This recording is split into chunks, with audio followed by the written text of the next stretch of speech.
Welcome to Sizzle Fantasy Sports, the channel with the most sizzling hot fantasy takes and analysis, presented by your host, Gavin. Rodgers clean pocket, throws the middle to Yates, Davante, touchdown, and a dagger! Hello, you guys. What's going on? I am finally back, and I'm joined today with Erik. We haven't made a video in a week or so. I had some finals week stuff going on. I went on vacation 2 weeks ago, so I haven't been uploading, but we're back and ready to officially kick off our 2021 fantasy season. We did a very early season mock draft a couple weeks ago, but it wasn't very realistic. We had some very flawed ADPs. Yeah, we had some very upset commenters and some people that were hating on us, but we couldn't control the auto picks. There was only two of us. We couldn't make every pick in the draft, but we decided to change things up a little bit with the format of what we're doing. We've squashed it. So instead of doing an entire 15, 16 round mock draft today, we're going to be doing just the first two rounds, alternating picks, and we will be selecting every player. So we technically don't have two teams in this draft. We just have alternating picks. So I think Erik will take the odds and I'll take the even picks. And so we'll just be going through our top 24 boards.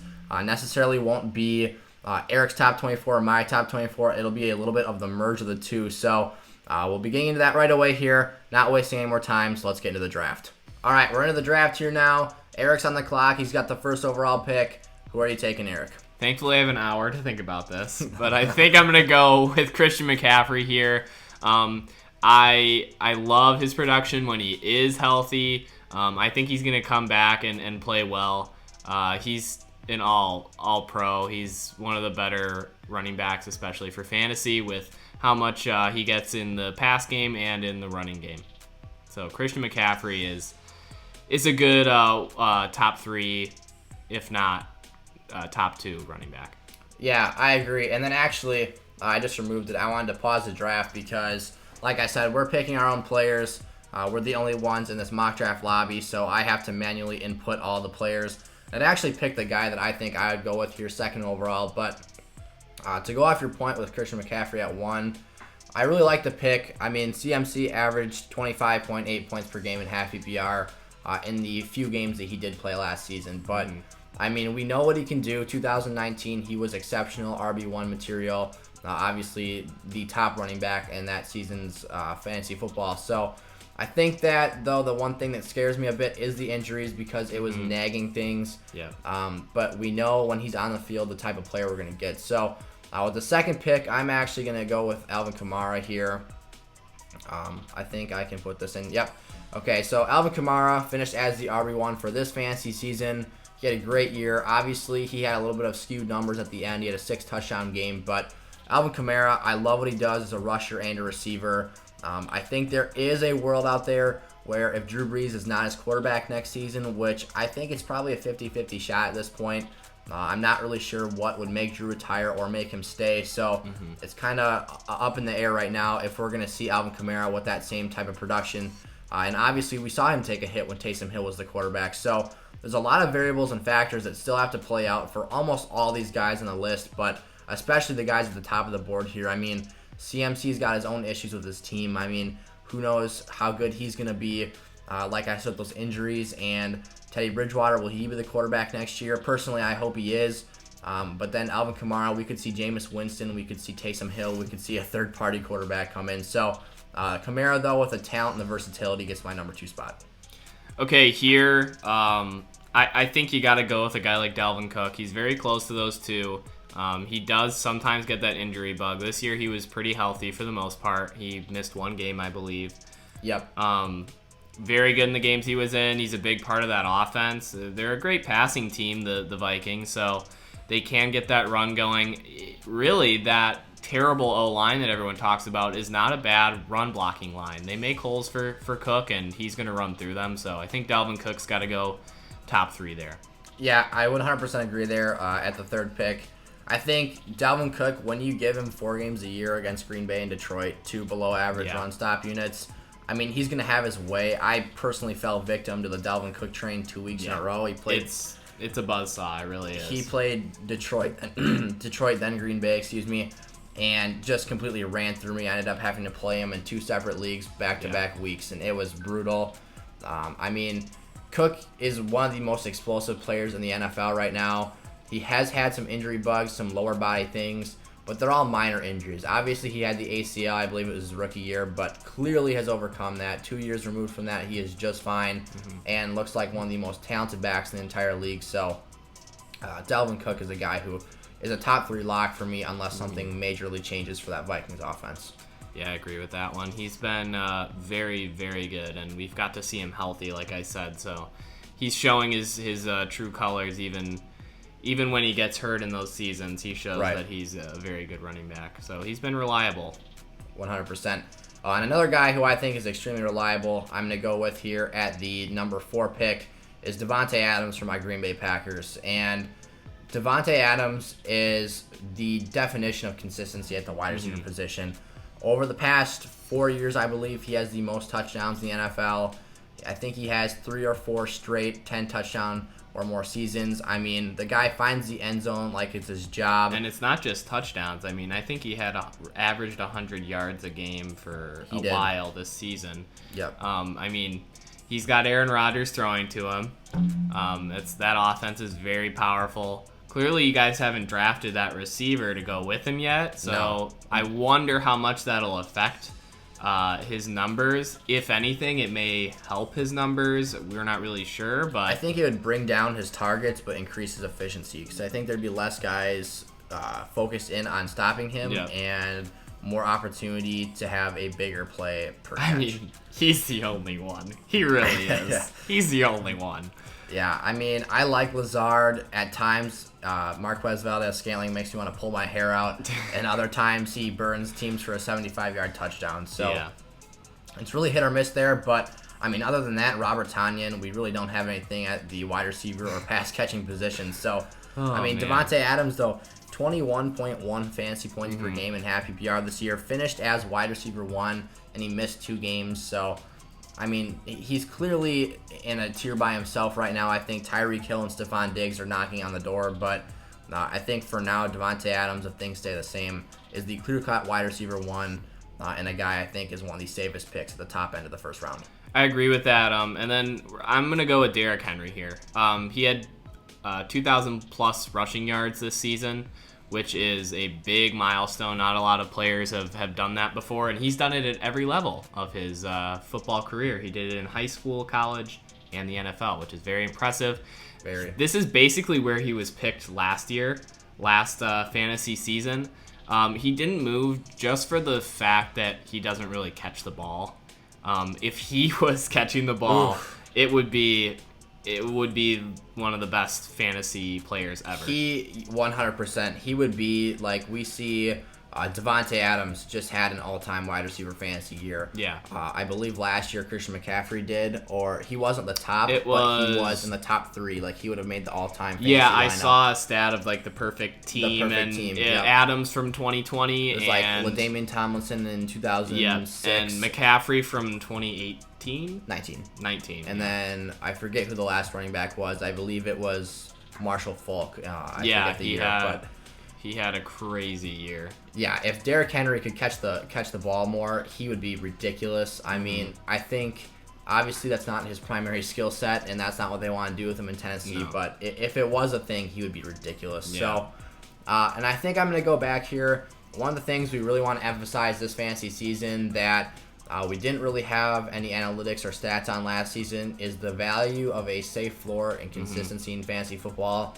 And there's a lot of great guys here off the top of the board, but I think the guy who gives me the best combination of ceiling and floor the rest of the way is Tyreek Hill here with this 6th pick. I mean, Tyreek Hill, he averaged 18.2 fantasy points per game in half PPR, and with Pat Mahomes tied to him as his quarterback, it really doesn't get much better than that. I mean, you've got Aaron Rodgers, Josh Allen, and maybe Kyler Murray as your other best fantasy quarterbacks right now, and best passers to be tied to. So, clearly a guy like Tyreek Hill with the size, the speed. I mean, he's not that tall, but he is very compact, and he can seemingly break tackles. I mean, he's a very thick player, and he is able to get through contact at times and just burst away for huge run after catch. So, Tyreek Hill at the 1.6, I love the pick here.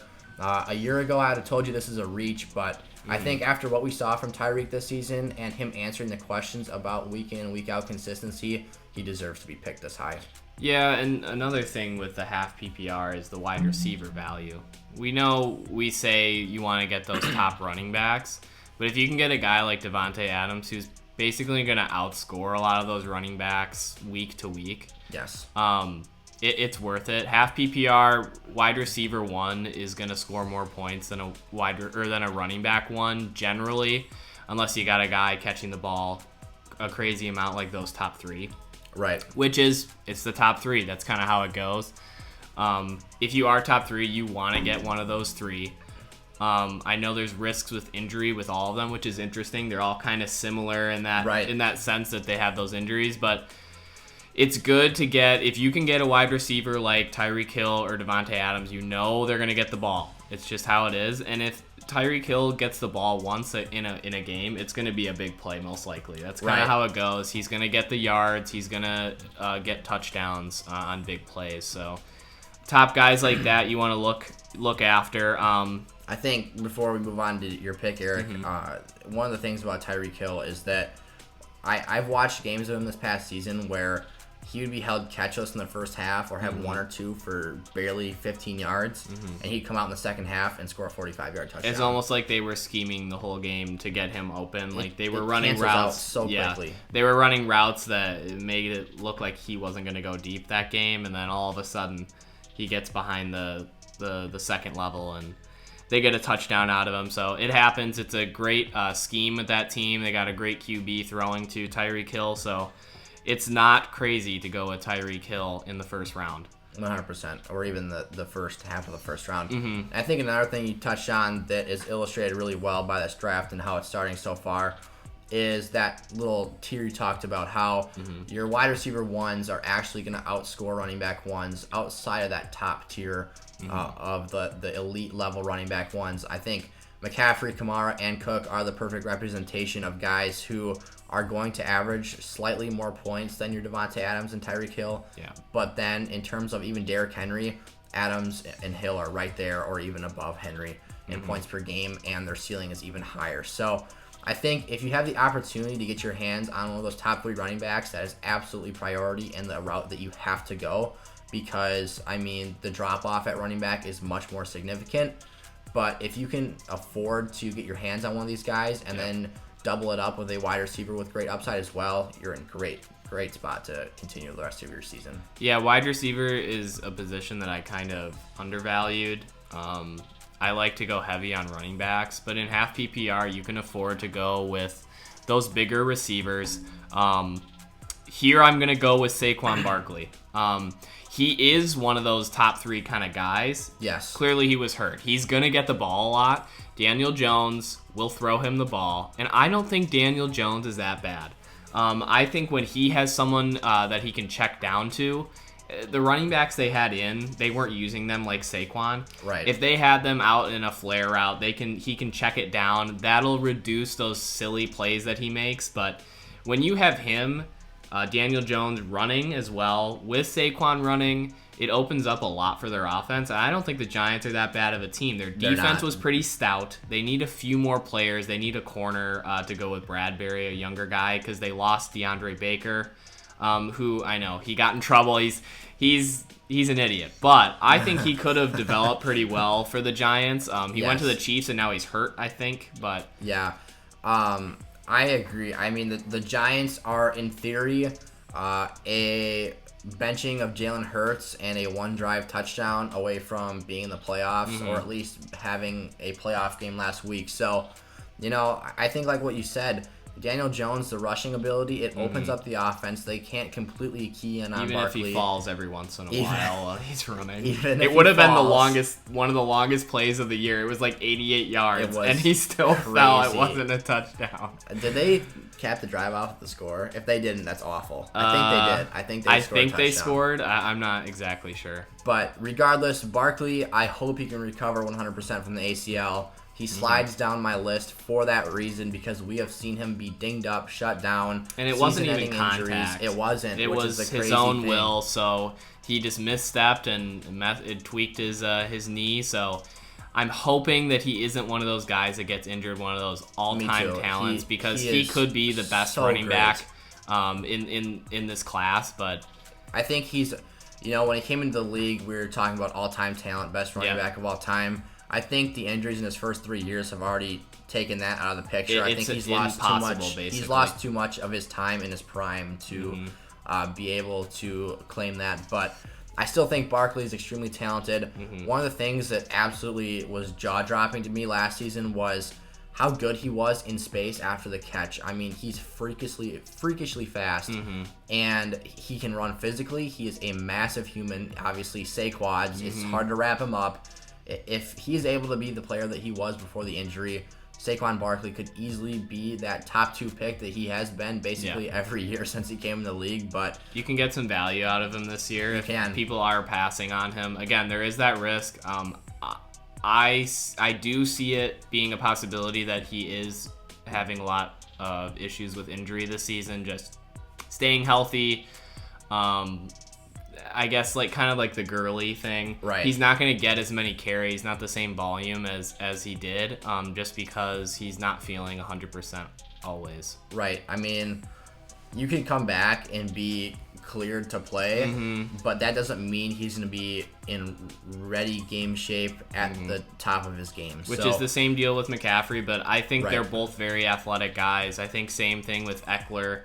Those injuries are not going to stop them from being They will be on players. the field, but they will not be reaching their full potential. And I think the last thing with Barkley is I would like to see the Giants upgrade some offensive line play for him. In particular, I remember the game against the Steelers this season.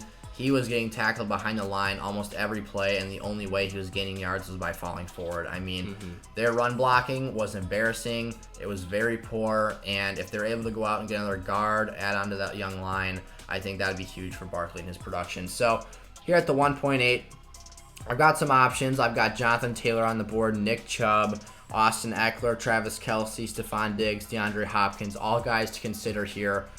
And to be honest, I'm in a bit of a tough spot. I think at this point in the draft, you want a guy who, the running back tier is getting thin already. I think you want a guy that you can depend on, a guy that you can kind of lay on the line for week in and week out. Maybe not a guy who's going to go out there and win your week every single time, but a guy that won't lose it for you. And it's a tough choice. For me, I think it comes down to Jonathan Taylor and Nick Chubb. And I think I'm going to end up going with Jonathan Taylor. I agree with that. I've got younger legs. I've got more catching ability. More receiving ability. Kareem Hunt kind of vultures the receptions in that Browns offense. Chubb does get catches, though. He does. He is good. Catches, he can do it. It's not that he can't do it. It's just that they prefer to scheme it up for Hunt. And, Jonathan Taylor was exceptional in the screen game with Phillip Rivers. I think we've seen how good he is in open space when he's running downhill. He is a scary sight. He's one of the best runners I've seen. I think he is. In our last mock draft, we kind of compared the two. They're very pure running backs. They are very polished guys, very physical, very fast in the open field. And I think that Jonathan Taylor, we talked about it before last season, was a league winner. And down the stretch, he was 100% absolutely running through teams. So Jonathan Taylor, I love the pick at the 1.8. Here's a guy, I know we've got 2 receivers going in the first round, but we're talking about that big receiver gap, I guess. And top receivers are going to score you a lot of points. A guy like Stephon Diggs, he was very consistent this season. He was one of the top receivers. He's got Josh Allen throwing to him. That offense is going to be pretty exciting. They throw a lot. They don't really give it to those young running backs they have that could be stars, truly, both of them. Moss and Singletary, but I'm going to go with Stephon Diggs. Again, with those running backs, I mean, we've got Eckler and Chubb here. I know we've talked a lot about Chubb and how much we like him, but again, Diggs is going to get a little more volume than those guys. I mean, I'm excited about Eckler, but I'm hoping he can stay healthy. I think year 2 with Justin Herbert, I think if they upgrade their line play, I actually saw a stat that they are dead last in rating for run blocking. The Chargers' O-line was this year, and he was still a decent runner. Obviously, the thing that he hangs his hat on is his receiving ability. And I think with Justin Herbert as your quarterback, that team is going to be throwing the football. They're going to be in games, high scoring, and Eckler is going to have the chance to produce. So unless we see, I was kind of nervous at the beginning of the season when we saw some of those younger backs kind of snatching up some goal line carries and whatnot. But down the stretch, when Eckler came back, he was able to recover some of those goal line carries and touchdowns. So I think he's a back end of the first round, high end second round pick. But I love the pick with Diggs that you went here. I think running back is very deep right now. I think there's a lot of good running backs, young running backs on teams. Antonio Gibson, DeAndre Swift, who could be one of the steals of the draft. I agree. We can talk about him. He maybe will go late second round. I would pick him top of the third. I mean, if he fell to me at the back end of the second and I didn't already have lock at RB1, I'd take him. He's going to get a lot of catches. Stafford is a great quarterback despite all the injuries. He plays through them. He plays on the Lions. He puts in the work on the Lions. They have had so many workhorses on that team, like Barry Sanders, just like they're like great players, and they just have to deal with the Lions. All-time talents, and they are the only hope and prayer Not that on the football Stafford team. is Barry Sanders, but he's a very good quarterback, and if he was on another team, he probably would be in an MVP contender race. He'd be in a playoff contention. Yes, I think if you put Matt Stafford on the Steelers, they go to the conference and championship. if he had a better O-line too. So, I think there's a lot of depth at running back. Yeah. At the 110 here, we've been talking about Nick Chubb a lot. Yeah. He's kind of the guy that immediately catches my attention. Very consistent. I love that Diggs pick. I would have loved to have him fall to my pick here. Finished as the wide receiver 3, just behind Tyreek Hill. And like Erik said, highly targeted. Josh Allen doesn't just use him as a deep ball player.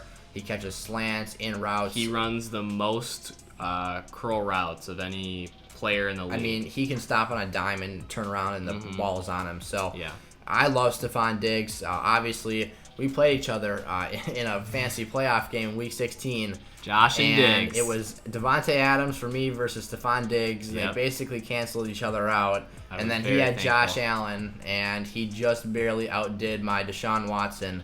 And I fell short in that one. So at the 110 here, though, I really like Travis Kelce as an under-the-radar pickup. I think that he is definitely someone that could be looked at here. Like I said, Nick Chubb is a guy, Austin Eckler.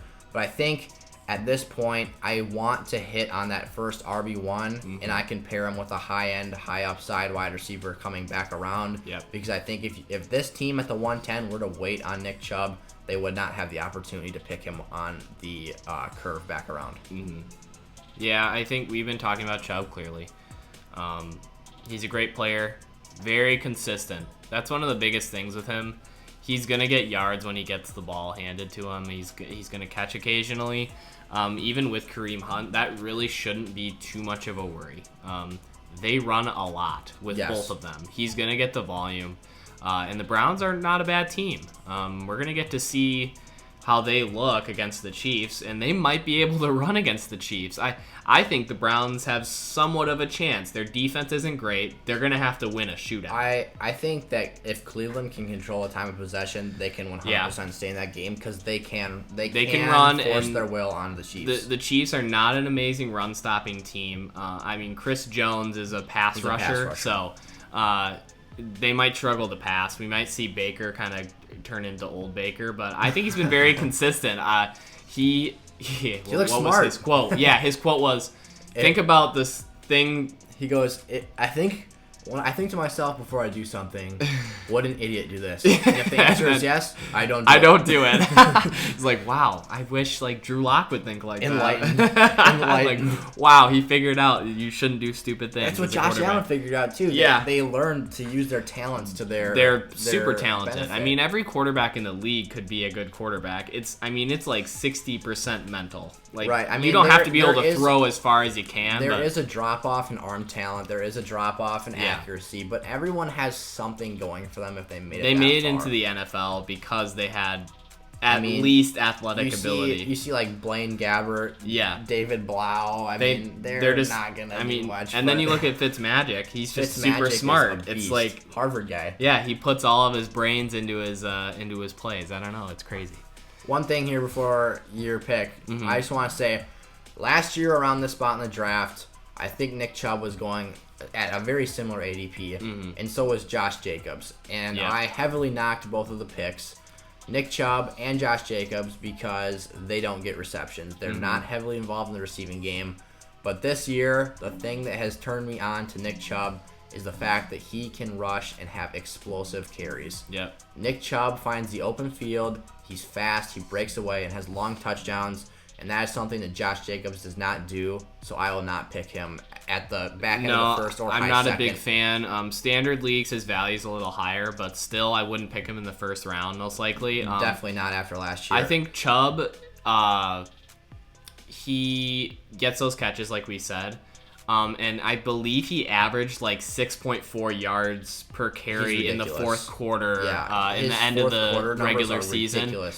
He turns on when they need him. Again, very good player. I think that's probably the perfect spot for him. Here, we've got Eckler still sitting there. He could be one of the steals of the draft. I don't know if a lot of people are as high on him as they should be.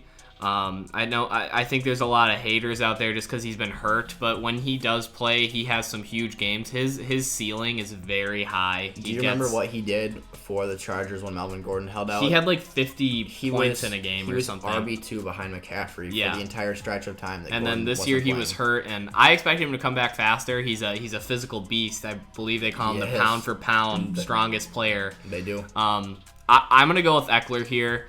I don't think there's a receiver that's valuable enough. I really do like Kelce and Hopkins, but Hopkins does play Jalen Ramsey twice a year. Exactly. It puts his numbers down. He's not on him the whole time. I believe the first game against the Rams, the Cardinals, when the Cardinals played the Rams, he had like maybe a touchdown and 40 yards. That's almost exactly what it was. It was like 54 yards on it was like 4 catches 10 points. And a touchdown. Yeah, it was and his touchdown was from like 3 or 4 yards out. Yeah, so. He's going to struggle with that. Any receiver is. I know it's DeAndre Hopkins. He's got a younger quarterback throwing to him too, so some of that might factor in. Kyler Murray's still got to develop a little more. I think he's a good quarterback. He's very talented. He could be the new Russell Wilson. And again, Russell Wilson's a guy that people like taking high last year. I would stay away.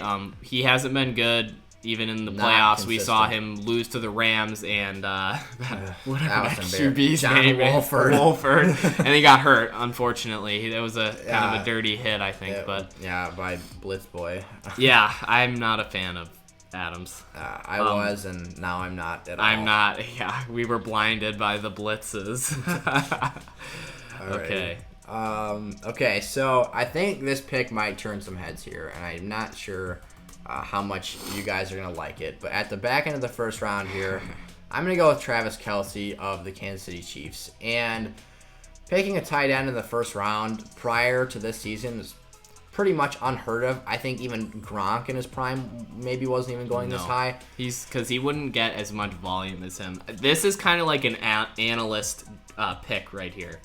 An analyst pick. Because we see, I know he's a tight end. But when you look at the stats, you're seeing a number one wide receiver. Yeah. He was leading in receiving yards for a while. I got some points per game over here on a sheet. Travis Kelce had 16.8 points per game. That is behind only Davante Adams, Tyreek Hill, and Stephon And you're Diggs. locking a position like tight end, which is so volatile. You're not going to always get, no matter what. There's only a few that you're going to get the production. It's him and Waller pretty much at this point. I mean, Mark Andrews is super streaky. He has a great ceiling, but his floor can be kind of miserable at times. Yeah. Zach Ertz is pretty much old news at this point. He's probably not going to be an Eagle next year. Yeah, he'll probably go to another team and then retire with the Eagles after he plays 2 seasons with the Washington football team. And then Kittle is the other guy, but he's been banged up the last 2-3 years. I mean, he's missed games every year. He doesn't really score touchdowns. And Travis Kelce, he's literally just a massive, very smooth and slippery wide receiver. Oh, man, people struggle to tackle him, and I don't understand it. He runs, and they all just turn into middle school football players, and they can't tackle him. Lines, and they all fall off of him. It's and I ridiculous. get that he's a big human being, but he gets probably 10 targets a game. I haven't seen him shut down.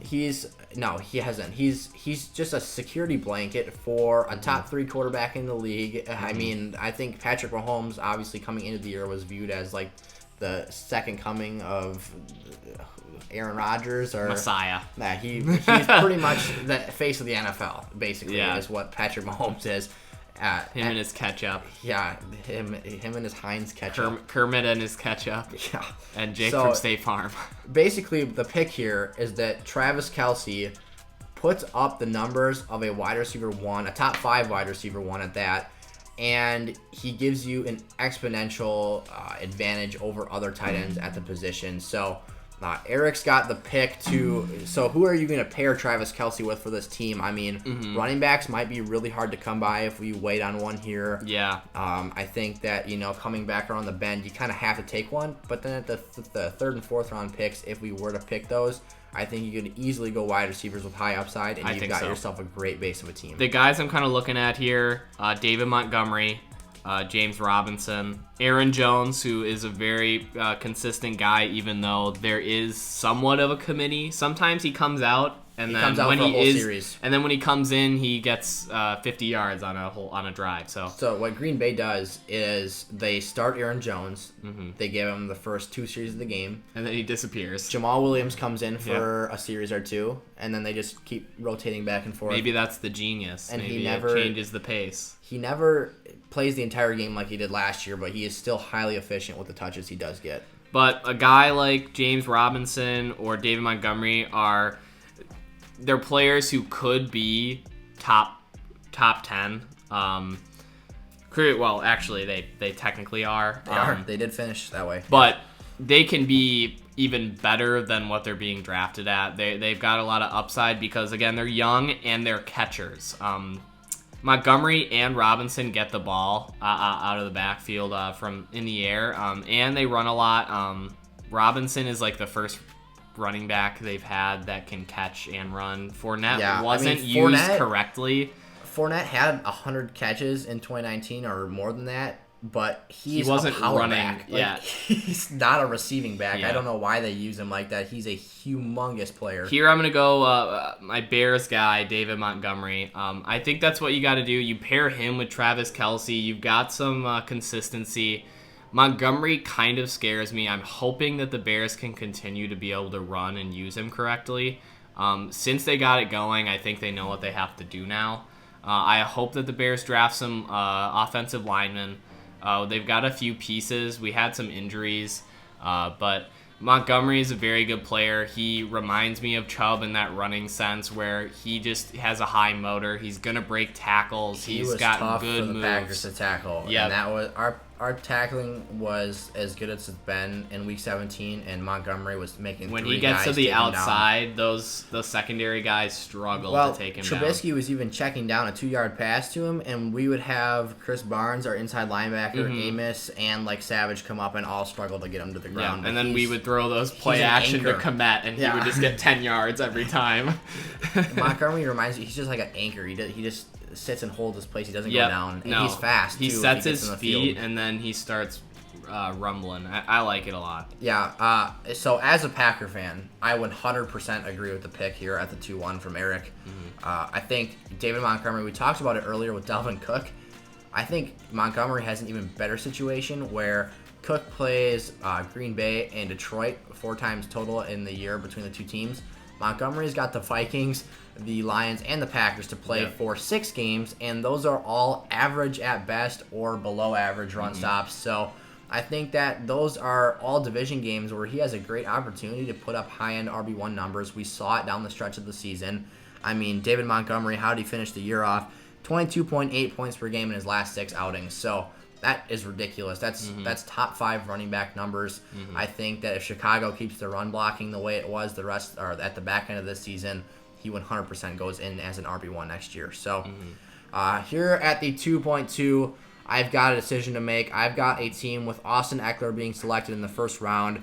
Kind of that safe RB1 they went with. He's got a nice ceiling, a decent floor as well. You still want to get a nice receiver here, though. Yeah, that's 100% what I'm thinking, because I think if I were to go running back here, they've already got their running back 1 locked up. The mistake I made in fantasy football in 2020, is that I overdrafted running backs. I overvalued them, and it limited my ceiling. I had a great floor, and it helped me win a lot of my games, And one of the things we're talking about this year is having a great floor, but how you can also increase your ceiling and keep your ceiling relatively high with that floor. I think that the drop-off at running back is a little bit too high right now to go back-to-back running back picks here. So I think we go for a top receiver on the board. And, that's looking like between DeAndre Hopkins and DK Metcalf here. I think in particular, I am not overly in love with either of these two players. They both play Ramsey twice a year. I think I almost have to kind of go with DeAndre Hopkins because I think he's going to get more targets. Yeah. I love DK Metcalf. He's one of the most exciting players to watch in the league. But the one red flag I have is even though he finished as wide receiver 5 and had 14 points a game, he only had 2 games with 10 catches or more. Yeah. So his consistency is not the same as DeAndre Hopkins. Hopkins is one of the more consistent, but again, he's got that matchup with Ramsey. He's going to do well against the other teams that they play, basically any other team that they play. Ramsey's the only corner in the league that can shut DeAndre Hopkins down besides maybe Stephon Gilmore, and he was hurt. Yeah, he's getting older. He wasn't even the same this year. No, he's getting older. It's what happens to corners. I mean, we saw Josh Norman fall off the map instantly. Goes to the Bills, can't tackle anybody now. He got a pick 6 last week, didn't he? Did he? I think he did. He got completely imploded against it was Tua. Derrick Henry. Just stiff-armed him into the stands. Galaxy. It was ridiculous. Oh, he's not good anymore. It's so funny, though. He is very washed. It's embarrassing. But like you said, I think Hopkins, the only thing that really presented a roadblock was Jalen Ramsey and Kyler Murray's shoulder injury at the end of the season. So other than that, he's basically matchup proof. I think it's a pretty good quarterback for him, though. 100% improviser. Kyler can scramble around and find him 50 yards downfield. And like we saw the Hail Mary play. Great route runner can get open for him when he is doing that scrambling. All right, here they already picked. Nick Chubb. So I mean, there's DK Metcalf, like I said. Keenan Allen. Keenan Allen is very consistent. Again, he's got Herbert. So that is an interesting one. Again, like I said, running back is pretty deep. Again, that drop-off, but deep in the sense that you're going to have floor guys that are starting running backs. Right. I think by deep, what you mean is the floor is relatively similar for all the guys, but the ceiling is 100% not what it was at the top end of the draft. The ceiling is exponentially different. It's a crazy differential from your top 5 running backs off the board to the rest of the guys, but I think that we're going to go Keenan Allen here. So we're going Keenan Allen. I love that pick. There are good running backs there. But I think, like we were saying, you want to get that balance of receivers, running backs. And this person, clearly, these 3 that picked receiver in the first round are probably going to want to get running backs. They have to. So since this person would have picked Nick Chubb in the first round, they want to get a receiver second round. I think that's a good rule to follow. Yes. You want a top running back, you want a top receiver. So it's good to go that direction. You don't want to overhaul on one position unless there's someone who's really sitting there. Like if someone like Tyreek Hill or Stephon Diggs fell to the second round and you had already picked Davante Adams, you still in theory, you have to take a guy that's that high. So you can maybe use this as kind of a roadmap of the top 24 players. That's kind of the idea. And again, this will be the ADP is okay. This will be closer to what the 2021 draft will look like. Yeah. Here, so we got Stephon Diggs. We still have James Robinson sitting there. Aaron Jones, Antonio Gibson. I think James Robinson is the guy you got to go with here. Yeah, I think. I personally, I think I picked James Robinson. To touch on your Keenan Allen pick, though, I love pairing those two together. I think Chubb and Allen are both super, super safe. Allen, obviously, we know he got kind of derailed at the end. He had a terrible hamstring injury and was not the same player when he tried to play through it. It's bad. Julio had his whole season basically hampered by it. But Keenan Allen led the entire NFL in targets up until the point when he became injured and missed time. So he is going to be fed the ball by Justin Herbert, a guy like Allen who runs routes as well as he does. He is such a crisp and polished player. He's one of the most, as a guy who just loves the game of football and loves watching almost like the art form of some of the skills and techniques these players have. Keenan Allen is one of the... I'm a big fan of route running receivers. He's one of the most entertaining guys to watch. That's why I love Davante Adams so much. Justin Jefferson is becoming one of those guys that's really fun to I watch. hate the I'm Vikings. hoping Jamar Chase is one of those guys that is just a very impressive, talented player, but he combines his athleticism with physicality, with physicality and crisp work, because you don't just get born with good route running. You're not born with good route running. They work on that a lot. Davante Adams worked on it a lot. That's part of why he's as good as he is, because as a rookie, Packer fans were not big fans. He would drop the ball. I hated him more as a sophomore. Yeah, was that the drop year? The drop year, it was terrible. He worked on it. He was only the third receiver his rookie season, and he had flashes, but when we asked him to step up for Jordy when he tore his ACL, it was a nightmare. But, yeah, like you said, Justin Jefferson, I hate the Vikings, and he's becoming one of my favorite players to watch in the league because of how impressive he is and just how fun it is to watch him play football. Devontae Smith, coming out of the draft out of Alabama, is a guy who, I knew he could get it done at an elite level at the college level, but I had my questions about him coming into the draft in the NFL, but watching him play in the college football playoff, seeing how poised and how polished he is as a route runner, the size worries me a little bit because he's very, very skinny. Yeah, kind of a Robbie Anderson build. But for now, I think he will bulk up, though. I think he'll find a good trainer, and I think that if he can put it all together, he could also be one of those guys who is just a ridiculous fantasy I don't know receiver. if I would take him as high as he's billed at. I don't know if I like taking a receiver that's so hyped up. I know Jamar Chase took that year off. Yep. And LSU receivers have shown that they can route run. Between Jarvis, Odell, and then we've got Jefferson in the league now. Devontae Smith, the Alabama receivers are pretty dang good as well. Yeah. We've got Julio and Calvin Ridley on the same team holding down the fort. So lots of good receivers. Yeah, we'll have a top 10 rookie video coming out pretty soon. We'll talk about all those guys, but back to the mock draft. We went on a little college tangent there. So I've got a team here making my pick with Stephon Diggs. So he's got himself a top class wide receiver 1. And basically, I think that you should not leave the first 2 rounds without a running back. So I think when we look at the running back board, we've got James Robinson, Aaron Jones. As a Packer fan, I don't think he'll be with the team next year, so I have him lower on my list here. I think that James Robinson's the best option to go with. We're going to get more insight into James Robinson as the offseason progresses. Obviously, we expect James Robinson to have Trevor Lawrence as his quarterback next year.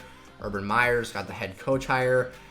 So there's a lot of moving pieces in Jacksonville. See how that goes. I think they're going to get some more fan. I think just kind of like the Bengals. They got Burrow and they changed their coaching situation and they become more popular. Obviously they played okay. They were in a lot of games with Burrow. They were competitive. And they even won a game with Finley, and that was exciting. That was a fun game to watch. That was funny. I think it's.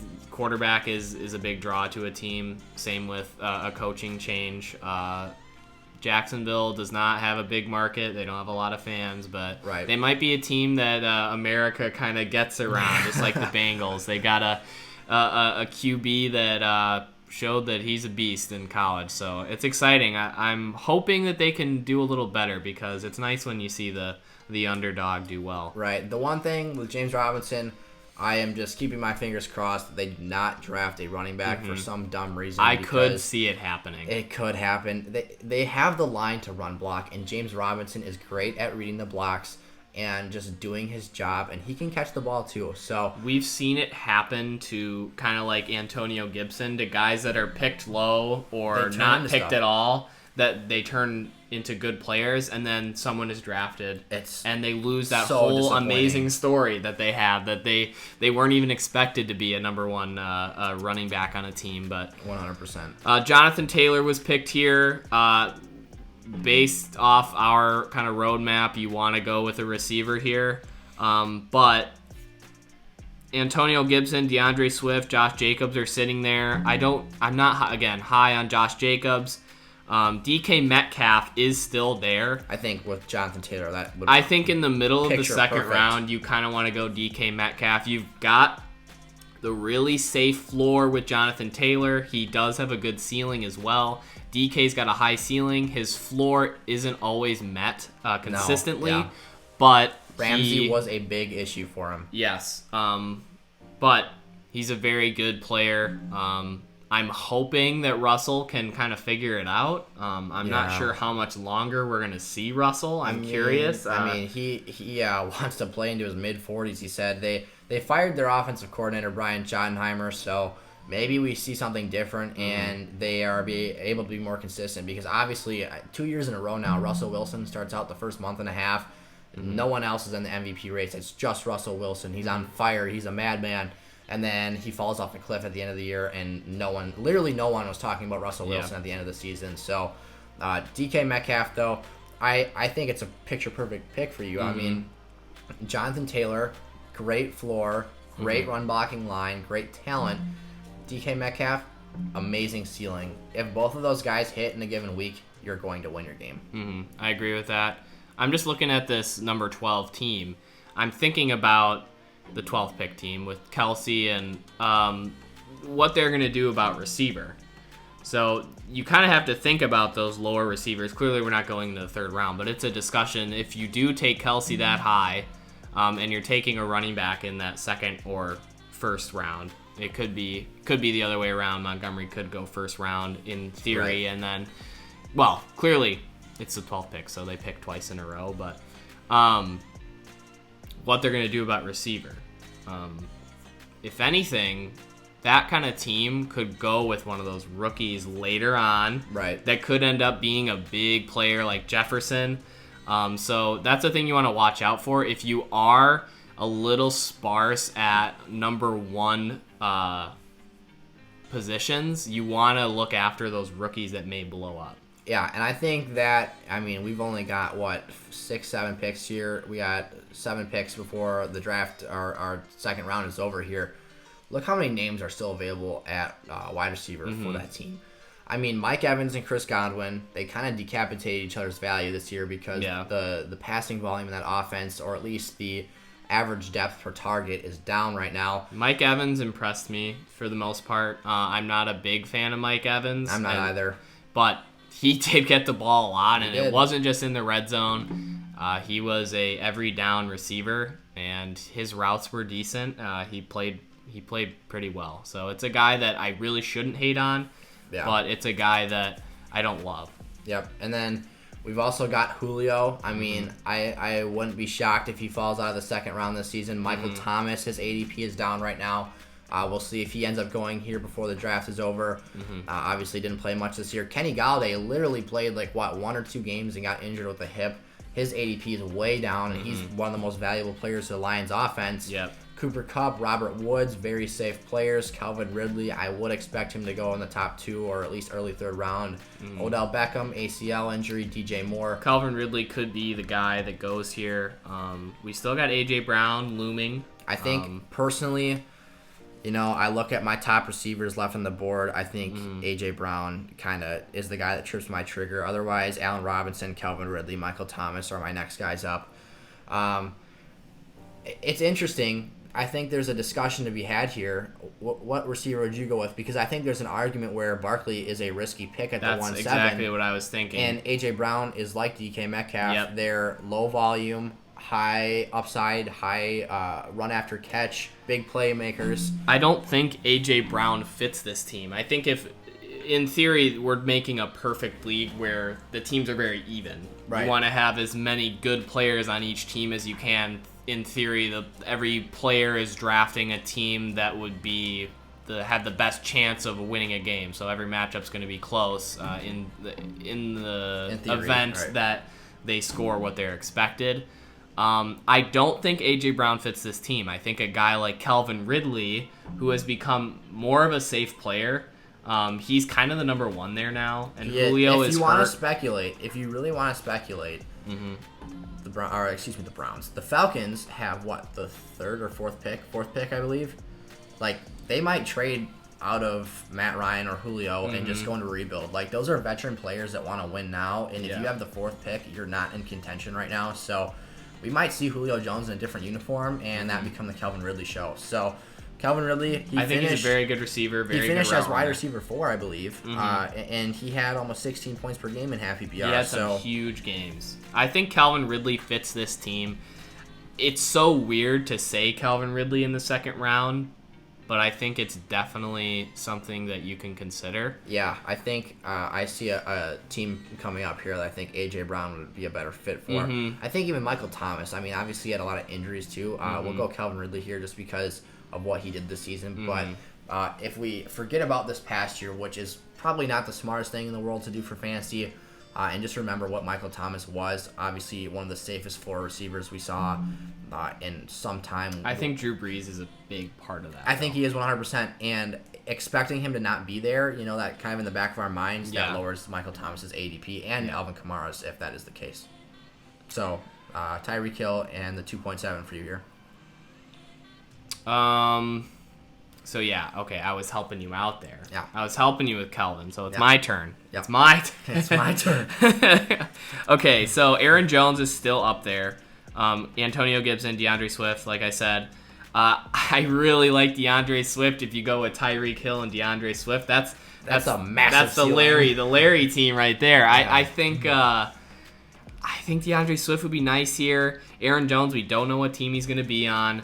It won't be the Packers, you guys. I personally, as a Packer fan, am rooting against. I love Aaron Jones. He's been one of my favorite players since his rookie contract. He had a breakout game his rookie year against Dallas. I think that there's no ethical way or practical way for the Packers to keep him on board. You either have to franchise tag him and go way in the hole, and you're not playing him as a number one only, so right. It's not worth. He's not a bell cow right him. now. He's a very elite player, but or a talent, but he is not used like a Alvin Kamara. He's the epitome of running backs being undervalued.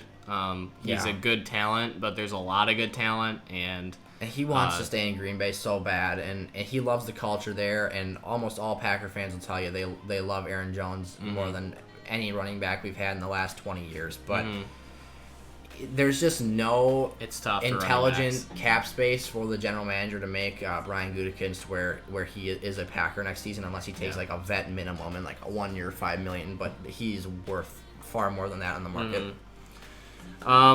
It would just be better for him to go to another team, and money-wise. It would be, unless he really loves the Packers that much that he'll take a pay cut. I mean, nah. I don't want to see that, but yeah, it's kind of a predicament here. Again, we took that wide receiver, Tyreek Hill. He really got a decent floor despite not getting a billion targets. He does get good targets. He does get good amount of catches. Some games he doesn't as much, like he said in the first half. I'm going to stay away from Aaron Jones. Gibson, I'm not sure what they're going to do about running back. They may draft someone. Like we said, some of those guys get hurt by drafts. I really like DeAndre Swift here. A guy like Joe Mixon or Ronald Jones also interests me, but I think Joe Mixon could be the guy that goes with that Davante Adams team. You've got a super safe pick with Adams, and Mixon is a very good running back. He's just been hurt. That's just kind of how it goes. There's a lot of running backs like that. So here I'm going to go with DeAndre Swift. Someone could say it's pretty risky. I've liked what I've seen from him. He gets a lot of catches. He's a very good receiver. His hands are good. They can line him up wherever, basically. I think he's an ultra talent. And the Lions just are good with running backs, I guess. Kerryon Johnson, if he hadn't been hurt, he'd be a good running back. I like him. I think he would be too. Yeah.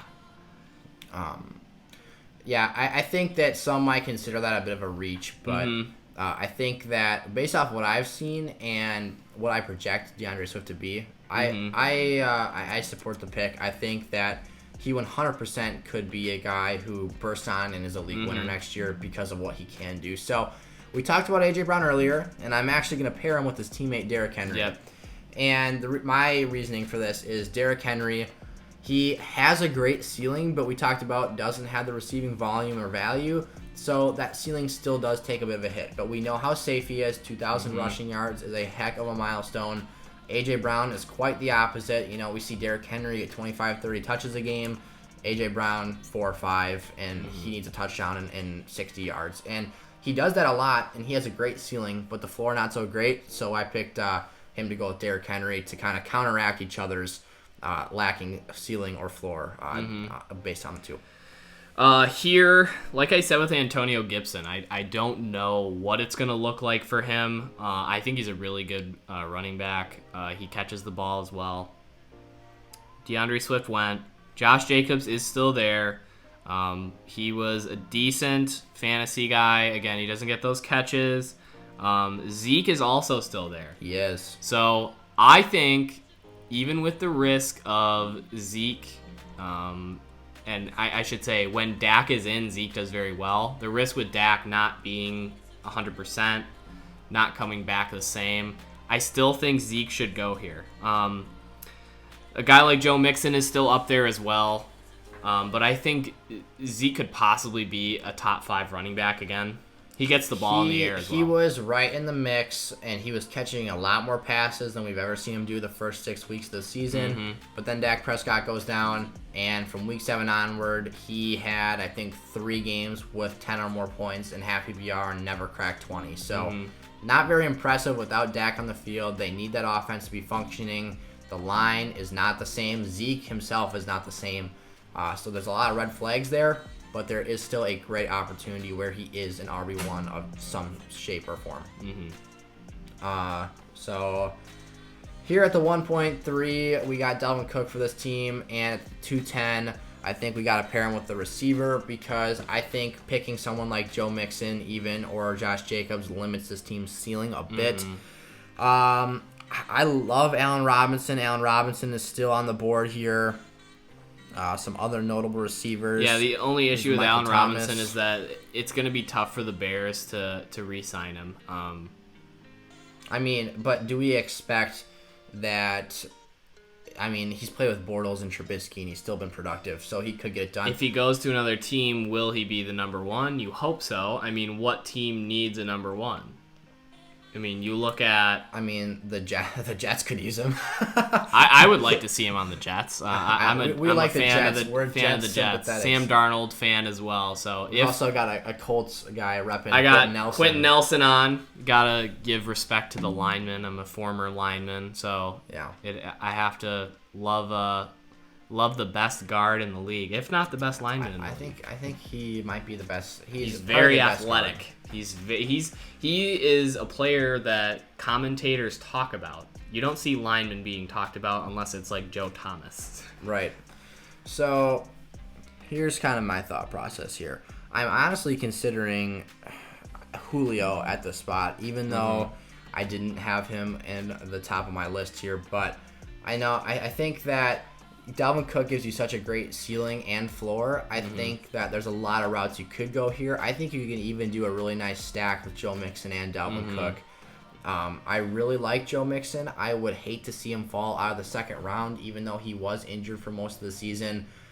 He averaged over 23 touches per game when he was healthy. Are we going to see a change with Miles Sanders? Is he going to get those big numbers now that Doug Peterson is gone? If they figure out a quarterback situation, is Miles Sanders going to get that the numbers that we expected him to get? I think we both love Miles Sanders. We think he's very talented. He can be one of those better running backs in the league. He could be one of those top 3 kind of guys. He's got the talent. He can catch. He can run. He's very shifty. He's very fast. He can get big plays. I'm hoping that can be the case for him this coming year. He could be a steal in the draft. The biggest thing is we got to wait to see who the coach hire is. I mean, if it's an offensive-minded guy who likes to run the ball, I'd feel a lot better about Sanders. But we've also seen Sanders have his injuries, so I think it's necessary, even for Mixon, too, to have a handcuff when you pair those guys together. So I went running back here. this is the rare situation where I think it's okay to do so is with these top 3 guys, because you already know their upside is so great that you're not really limiting yourself. The receivers are pretty darn good, but they're mostly safe pickups here the rest of the way. And so I decided to go with the running back because I figured the drop would be a little bit more. Here, I mean, we do want to go with that receiver most likely. We haven't seen Michael Thomas go yet. Josh Jacobs still available. Josh Jacobs would also be a very good floor guy to put with Kamara. Julio still up there. I don't know if I want to go Allen Robinson here. I think that Josh Jacobs would be a good pick. I know we're going that double running back. But if you're in the middle of the draft in the beginning, you want to get one of those receivers. But these teams already have one of the bigger players in the entire draft. I mean, right. Kamara and McCaffrey, so they can maybe afford to go a little lower on receiver. Again, there's a lot of receivers, and one of those teams could also be, if you're on the ends, kind of like that Kelce team, kind of like the McCaffrey team, you want to be looking at rookies as well. Guys that can boom, or just other players you're expecting to take positions that were lost on a team. So I think I'm going to go Josh Jacobs. He's got a pretty safe floor. He was still a decent fantasy guy. He just doesn't get those catches. That can kind of be counteracted with Alvin Kamara getting a lot of catches. I think Josh Jacobs, especially in standard leagues, is one of the better floor running backs. I am a big hater against his ceiling. He didn't have an explosive play until week 15 this year, and an explosive play is one of 20 or more yards. So that's a big red flag, but he does go 5, 6, 8, 7 yards, and he gets a lot of yards racked up, but he just doesn't accumulate scrimmage yards, and he really needs touchdowns to have a ceiling. So to close out the draft here, I've got Christian McCaffrey. And I've got Julio Jones on my radar. I've got Michael Thomas, Aaron Jones, Miles Sanders. You know, I could even see a team possibly going Pat Mahomes with how consistent he was. That would be a possibility. Especially since this team, in theory, does have a double-up pick. So it's an interesting route to explore. I think Patrick Mahomes is a very legit pick here. I think it is, too. And I actually think for just for the heck of it, since I'm on the bend, I'll take Patrick Mahomes at the back end of this pick here because of how consistent he's been and how good he's been. And then just to kind of show you how I would form the rest of this team, this will be the last pick of the draft. I'll just show you how I finished the bend out here with the 3.1. I mean, there you're getting like the best player at the position. Right. You've got the potentially best running back, potentially best quarterback, top 3 guys. At minimum, and I think depending on where Aaron Jones goes, you could pick him there.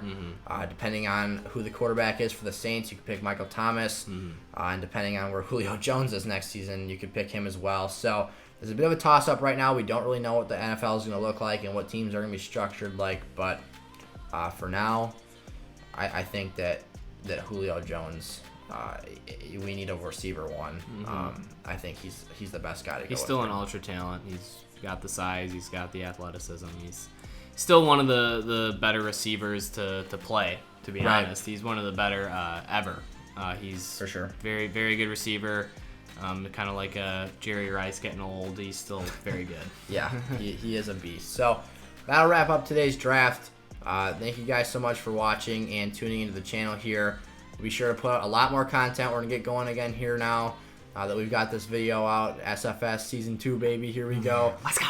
We're going to be getting out a lot of great stuff for you guys. Lots of off-season content, dynasty stuff. We're going to be doing NFL mock drafts with the actual players coming out of college. We're doing a lot of dynasty rookie drafts and all sorts of other stuff to prepare you guys for 2021 fantasy football. So thank you guys so much for watching. We'll see you guys next time. Peace out.